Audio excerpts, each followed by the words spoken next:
double dissociated the person, right, from this experience.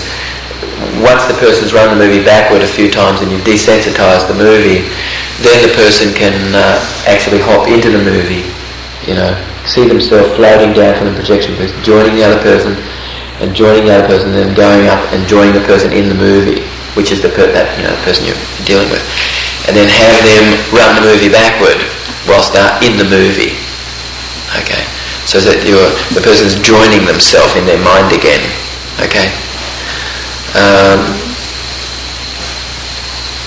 So you can, if the person's younger self, it would be important then that you have the older self go to the younger self and join with the younger self.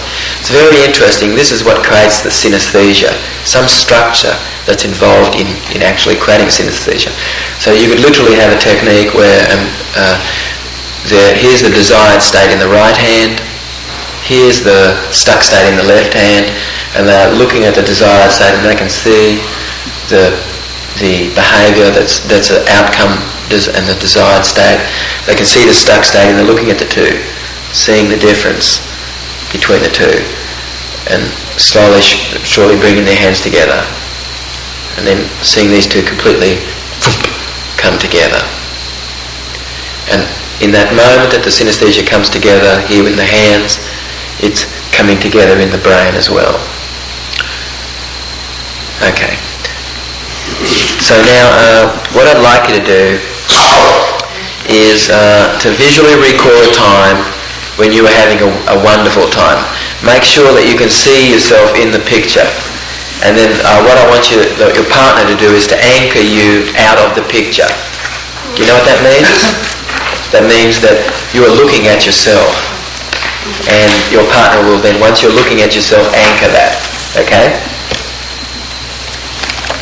So then what I'd like you to do is to have your client look and listen and meta-comment about the feelings of the person that's out there.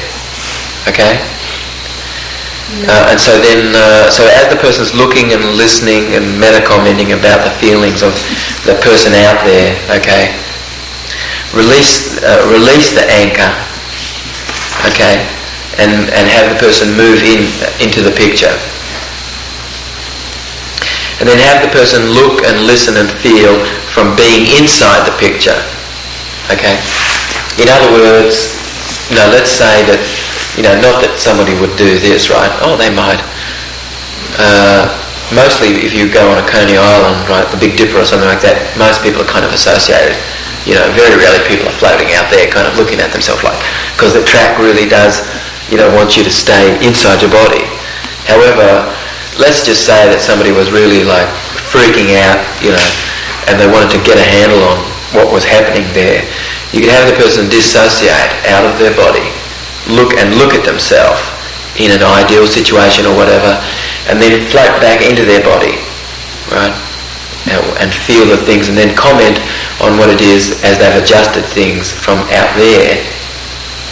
Once you've adjusted things out there, they float back into their body, and you're in your body, and then you ask the person to comment from seeing, hearing, and feeling from inside their body.